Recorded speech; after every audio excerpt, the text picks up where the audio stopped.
Morant with a running start. Elevate! Oh, it dunks! Oh, my goodness! Tie game in overtime. Gasol will turn his heat. It's gone! Memphis on top. 7-10 remaining. Conley now with three. Count it! A 15-point lead for Memphis. And Blake Griffin gets into it on the floor with Randolph. Hard to tell if there are any punches being thrown under there, but Griffin took acceptance. Adams going long. Morant! He hit it! John Morant, insanity! You gotta be kidding me.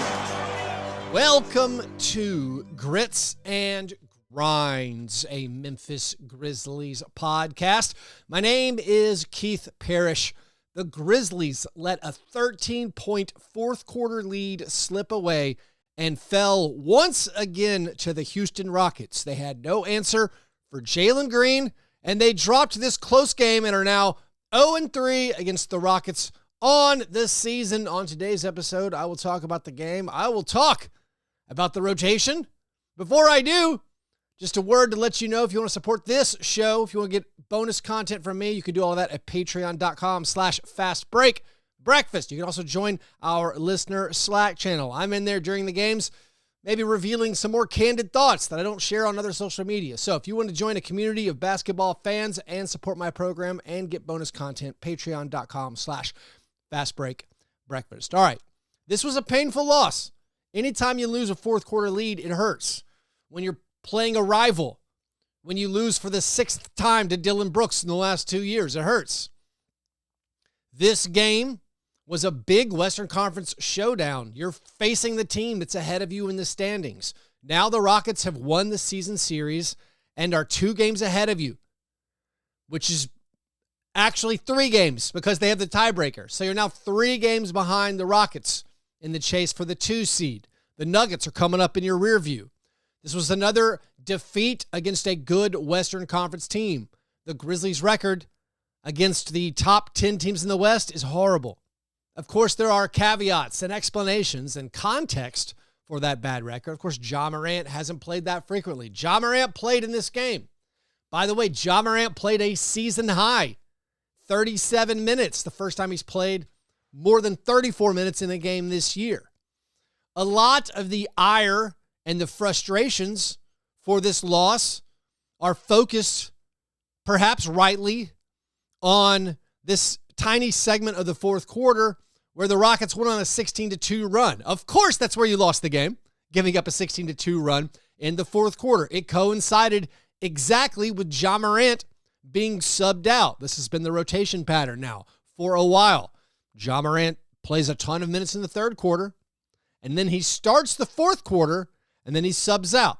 And it has become the focus these few minutes. Now, before I think I get into what exactly happened in the time where not just Ja was out, but Jaren Jackson Jr. was out, I think going back to this being a big game, we have to keep emphasizing that. It was a big game, and the team knew it. And I think what's weird to me, or the dissonance that I'm feeling right now, is seeing people upset with the substitution pattern, upset with playing time.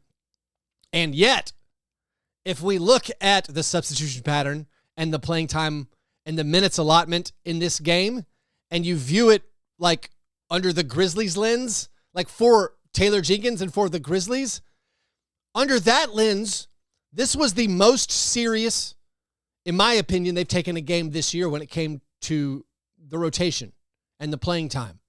They leaned heavily on their main guys. They shortened the rotation. They only played 10 players this game. In the second half, they essentially played 8 players. Scottie Pippen played 2 minutes in the second half. Luke Kennard played 4 minutes. They played Ja nearly 20 minutes in the second half. Desmond Bane played over 20 minutes in the second half. Jaren Jackson Jr., if he hadn't gotten into foul trouble, I think would have played over 20 minutes in the second half.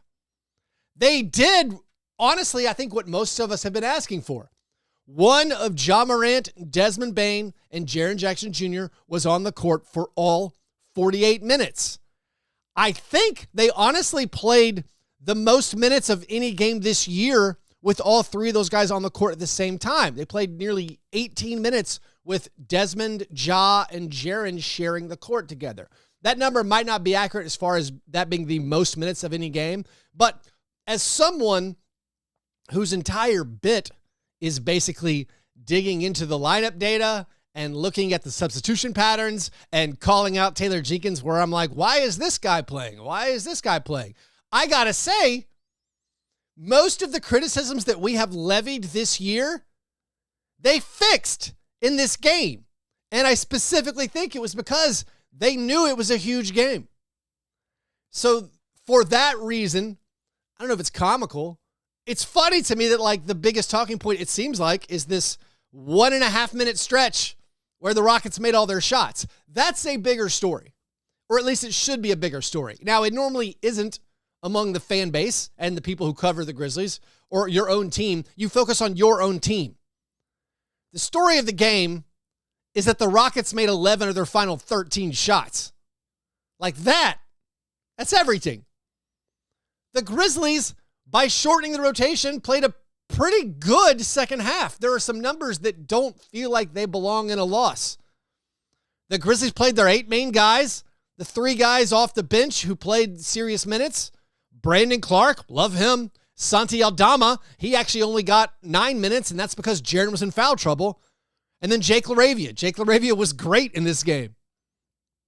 They shortened the rotation, and they shot, as a team, 56% from the field in the second half. They made 6 of their 12 second half three-pointers. They got 11 steals in just the second half. And it wasn't enough because the Rockets are good. Because Jalen Green matched his career high with 42 points and no one could stop him. Because the Rockets were getting a lot of points off of turnovers. The Rockets were getting a lot of offensive rebounds. Now, the Grizzlies themselves also got a lot of points off of turnovers, also got a lot of offensive rebounds. But right now, it just wasn't good enough. Now, if there is one criticism that I'm totally on board with, everybody being upset by, I mean, I'm with you. I don't want Ja Morant and Jaren Jackson Jr. both off the court in the fourth quarter. That complaint, totally valid. Absolutely valid. As far as when should Ja be off the court in the second half, it's a fair conversation. Would you rather him not start the fourth quarter on the court and then he could check in with 9 minutes left, play the final 9 minutes? Lots of you would prefer that. Right now we have 3 straight games. This Rockets game, the win against the Timberwolves, and then the previous loss against the Rockets, where Ja is not on the court in what feels like the most crucial time. 7 minutes left, 6 minutes left, 5 minutes left. Technically, of those 3 fourth quarters, this is the only one where the Grizzlies were outscored when Ja Morant wasn't on the court. I know that doesn't match your memory, but that's a fact. Against the Timberwolves, I mean, it was only a few minutes. Against the Timberwolves, they outscored Minnesota by 2 when Ja was on the bench in the fourth quarter. In the previous Rockets loss, they actually outscored the Rockets by 4 when Ja Morant was off the court in the fourth quarter. But the big deal, I think rightfully, I'm not going to push back on it, is minutes where Ja and Jaren are both off the court. And I do think they are aware of this because they basically fixed this problem for the entire game, except for that one important run that the Rockets went on. The Grizzlies had either Ja Morant or Jaren Jackson Jr. on the court for 45 minutes and 5 seconds. Again, repeating myself. One of Desmond Bane, Ja Morant, and Jaren Jackson Jr. was on the court at all times. One of Ja or Jaren was on the court for 45 of the 48 minutes. Unfortunately, in those 2 minutes and 55 seconds where both Ja and Jaren were on the bench, they were outscored 16-3. Now, should a Desmond Bane-led lineup that has Luke Kennard, Brandon Clark, or Zach Edey, or Jalen Wells, or Jake LaRavia be outscored 16-3? No, it should not. You should not lose your non-Ja and Jaren minutes 16-3. It's also, again, comical how a lot of the people who are the most upset about the Grizzlies rotation are also the ones who, when we beat the Hawks by 30, they're all like, we have the deepest bench in the league. Well, which is it? But anyways, the 2 minutes and 55 seconds where both Ja and Jaren were off the court. It was only 63 seconds in the fourth quarter. It feels like more. Again, because the Rockets scored on every possession. But it felt like more, but it was only 63 seconds. They subbed out Ja, then they subbed out Jaren. I don't know why they subbed out Jaren. Now, you could say perhaps it was just to give him a brief rest to come back in and finish the game. Santi Aldama came in. The Rockets outscored him 7-2 in this 63 seconds. And then, timeout, put Jaren back in the game. Personally, I feel like Jaren could have played all 12 minutes of the fourth quarter because he didn't play that many minutes in the third quarter because of foul trouble. Foul trouble is also the reason why there was another 1 minute and 57 seconds without one of Ja or Jaren on the court. That came at the end of the third quarter. At the end of the third quarter, Jaren picked up his fourth foul, early on in the third, so he wasn't out there. Ja finally subs out. They finished the third quarter without Ja or Jaren on the court. They get outscored 9-1 to close the third. If you're watching the game, you feel like we squandered the lead right here. We had all this momentum. You had all this momentum because Desmond Bane went nuts in the third quarter. Desmond Bane played the entire third quarter. Desmond Bane scored 15 points in that third quarter after getting a technical foul for shoving Dillon Brooks. Desmond Bane has been dominating third quarters recently. Third quarter Bane is a thing. The Grizzlies build this lead up. They let it slip away by letting the Rockets go on a run to end the third quarter. But then the Grizzlies build it back up in the fourth quarter.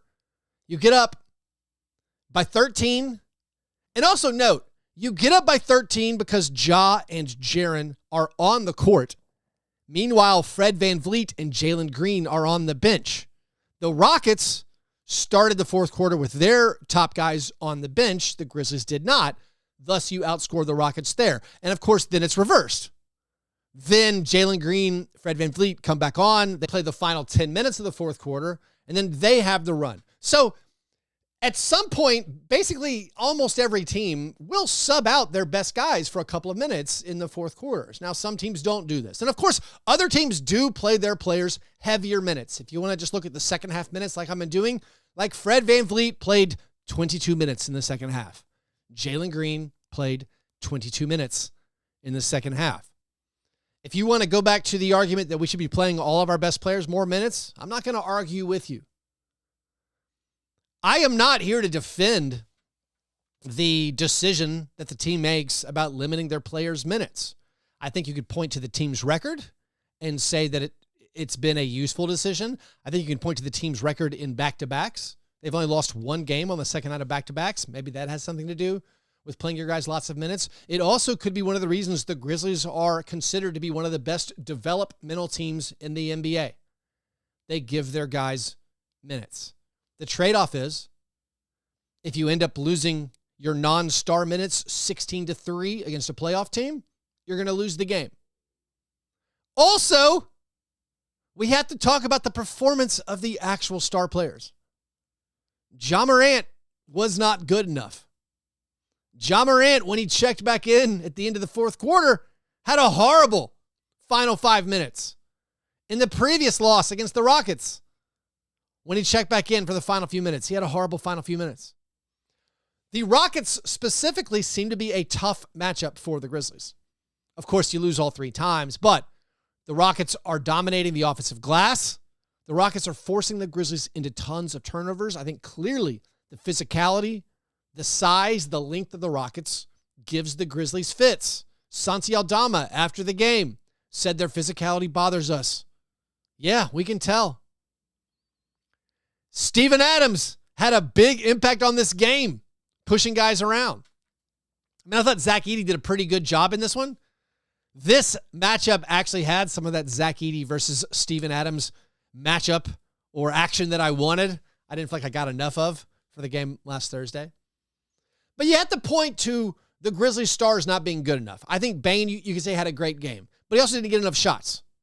He also was on the court when the team was falling apart in those non-Jaren minutes. But like Bane scored 25 on 13 field goal attempts. Jaren only had 17 points, only had 12 field goal attempts. Now, there is a conversation, I think, to be had about the shot distribution. Desmond Bane and Jaren Jackson Jr. combined only had one more field goal attempt than Ja Morant had. Ja Morant had 24 field goal attempts. That's a season high in field goal attempts for Ja Morant. Ja Morant also had 7 turnovers. Ja Morant now in losses has more turnovers than assists. He's averaging 5.4 assists and 5.6 turnovers per game in the 8 games that he's played in that the Grizzlies have lost. The Grizzlies turn the ball over a lot as a team. Ja Morant is turning the ball over way too much. Ja Morant right now second in the NBA in most turnovers per 100 possessions. That's among 345 players who've played at least 20 games. James Harden is the only player right now averaging more turnovers per 100 possessions than Ja Morant. And the turnovers were big too. They were going down the stretch. Ja Morant had 2 turnovers in the final 3 minutes. Threw a pass to Dylan Brooks, lost a dribble out of bounds, driving into traffic. Now, maybe that's a team-wide offensive problem. Right now, we have 3 games against the Rockets where the offense is not good enough in the fourth quarter. The overall offensive numbers, the assist numbers are staggering. The Grizzlies had 15 assists. Their previous low in a game this year was 20. They also had a season-high 17 steals. A lot of weird stats from this game.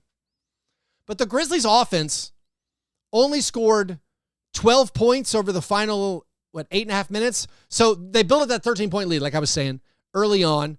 Then there's the play after a jump ball where Ja Morant hits a half-court shot. Incredible play. Felt like the Grizzlies were going to win. That put them up 103-91. The Grizzlies then, for the rest of the game, score, 12 points? 15 points. Well, there's a Desmond Bane 3 at the buzzer, essentially. They had 12 points over the final 8 minutes of the game until that Desmond Bane 3. From 8:18 left in the fourth quarter, that's when Ja Morant hit that half-court shot, until 1:35 left in the fourth quarter, the Rockets outscored the Grizzlies 23-7. The Grizzlies committed 7 fouls. They had 3 turnovers. They didn't hit a 3-pointer. They were 3 for 8 from the field. Meanwhile, the Rockets 8 for 10 from the field. And that's why you lose. And again, it was a close game that could have gone either way. It honestly feels like it pairs nicely with the Timberwolves the Timberwolves win. Like, in the Timberwolves game, we were behind a lot. And Ja Morant had a very bad game until he made the 2 big clutch buckets, basically won the game. In this one, Ja had a pretty good game. He had a season-high 4 steals. He ends up with 29 points. But the final 3 minutes, he was atrocious. He missed 2 important free throws. He's now 0 for 4 on free throws in the final 5 minutes in the last two games against the Rockets. So Ja having a rather good game against the Rockets but being bad in the clutch, and then having a bad game against the Timberwolves but being great in the clutch, that kind of balances out. 1-1 feels fair in this situation, I think. But I know it doesn't maybe assuage us as Grizzlies fans because we lost to a rival again, and it felt like we lost in a preventable way. But again, I would like to argue, I don't know if it was preventable. The Rockets' offensive onslaught was unbelievable. The Grizzlies' offense bogged down, but I do think the coaching staff, they prioritized this game. They played their best players, heavy minutes for them, important asterisk there. They just got beat, perhaps by a superior team. Anyways, I still have more notes from this game. I'll get to those right after this quick break.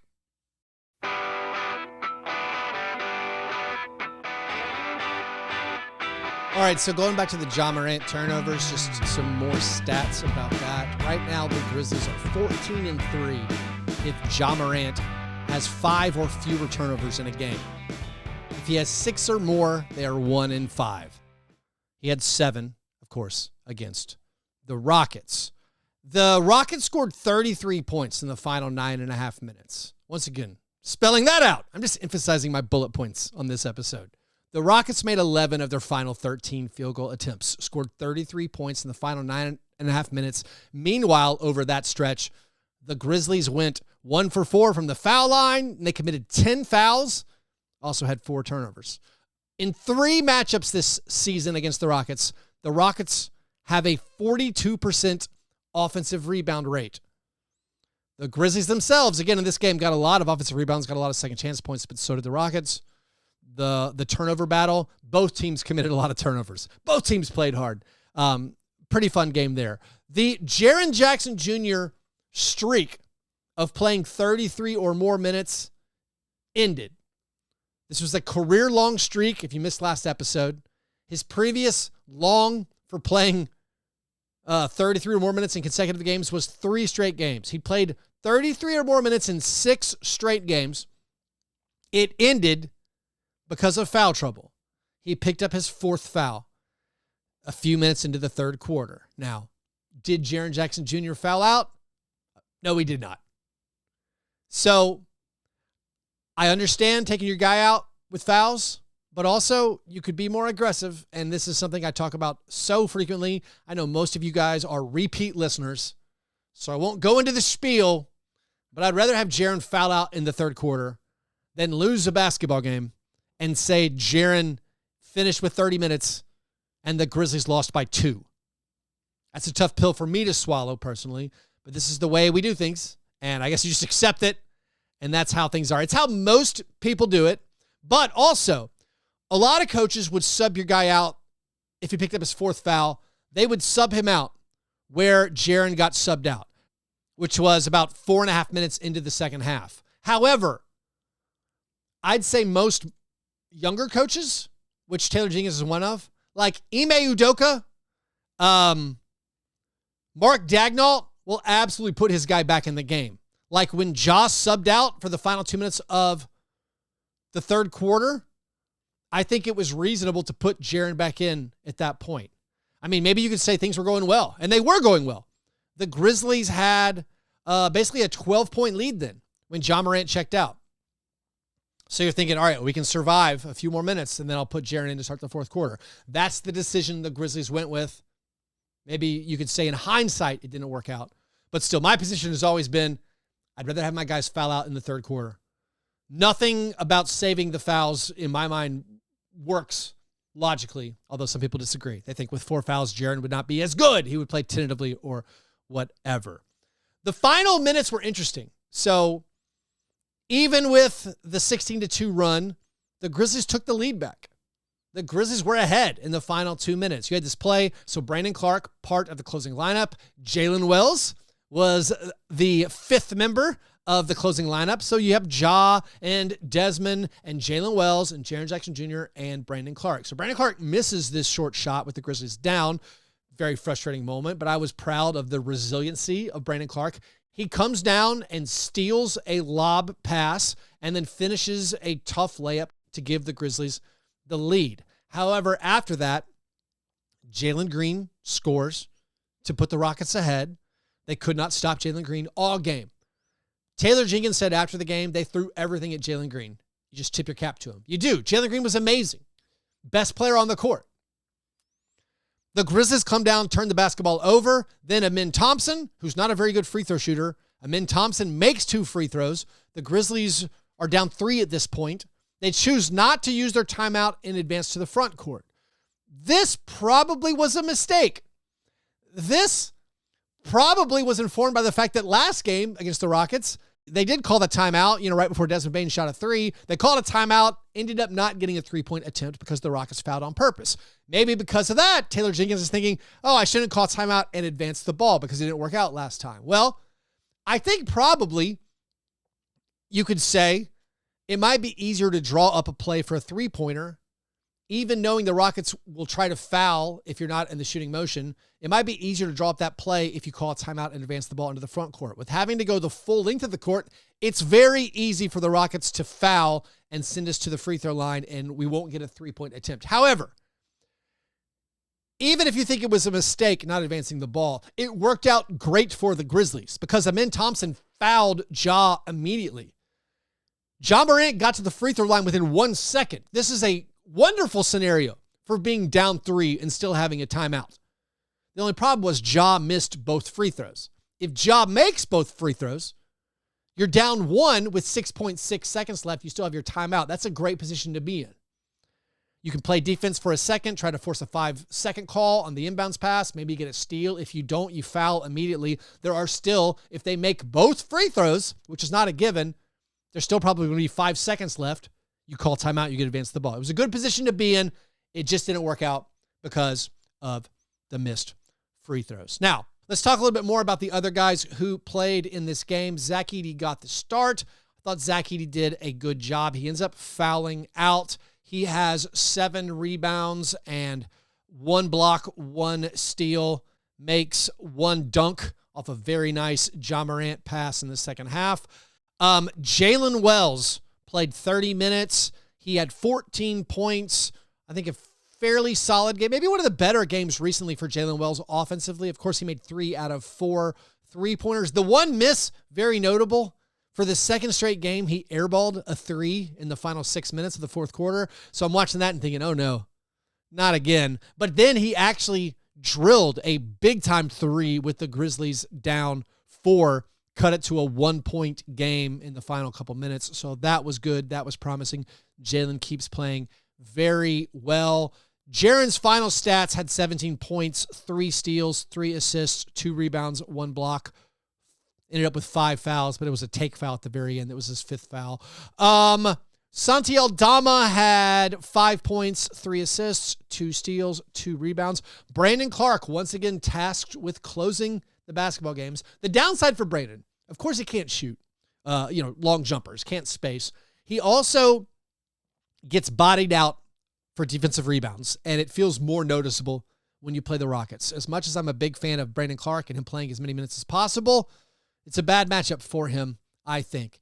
But he finished the game with 4 rebounds, had 6 points, and a steal. Luke Kennard saw his 8-game streak of making 2 or more 3-pointers come to an end. He did not make a 3-pointer in this game, had 4 points, only played again 4 minutes in the second half. Scottie Pippen Jr.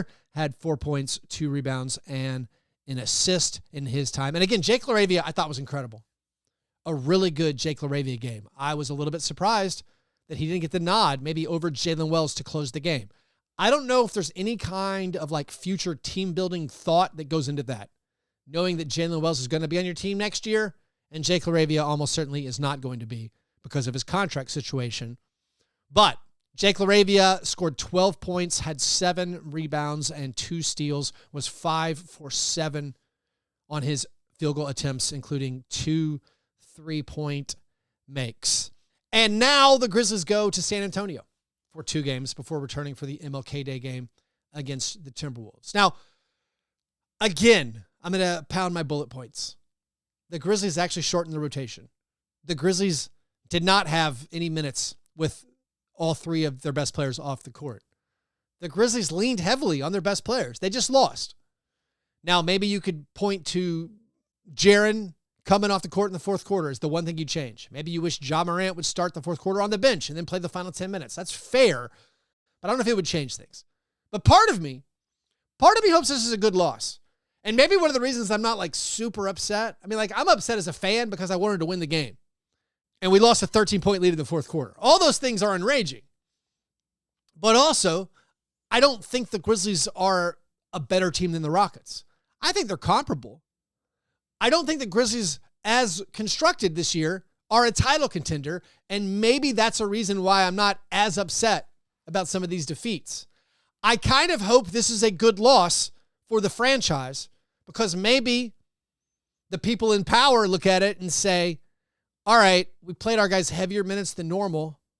We cut like Jay Huff out of the rotation. We only played 10 guys. In the second half, we basically leaned on 7 guys. And we still lost. Maybe we aren't a title contender. I don't know if internally they actually think they're a title contender, but they keep saying they are. And they're not. They're flat out. They're not. Right now, it would be great if the Grizzlies won a first-round playoff series, but it's definitely not a given. I'm not certain they'd be favored in a first-round playoff series. So maybe they look at the roster and say, hey, we're not good enough. maybe this pushes us, this edges us forward to making a move that does get them there. Now, I don't know exactly what that move is. Maybe there's nothing completely available. But maybe this is a dose of realism, saying we're not where we want to be. How can we get there? Not saying you have to make a rash move, but I think some honesty saying we're not where we want to be. How do we get there? I'm always in favor of those conversations going on. Anyways, that's all for today. Oh, I guess I should mention the injury update. There's still not much. Marcus Smart, still week to week. Taylor Jenkins did say that Gigi Jackson is expected back before Vince Williams Jr., but we already knew that based on everything they've been saying. It sounds like Gigi might play in some hustle games. Taylor Jenkins keep mentioning that the hustle will be a way for Gigi to get his conditioning up. I think he means games and not just practices, but maybe I'm misinterpreting those remarks. Also, by the way, Cam Spencer, I didn't mention it last episode, he injured his finger, maybe broke his finger in practice, so he's out for a couple weeks. Anyways, next game, Wednesday night, tomorrow against the Spurs. Should be a good showdown. Ja versus Wemby. Jaren versus Wemby. Going to be a lot of fun. Anyways, if you want more from me, you can support my show and get that at patreon.com/fastbreakbreakfast. All right, hope you guys have a great day. I'll talk to you soon. Go Grizz.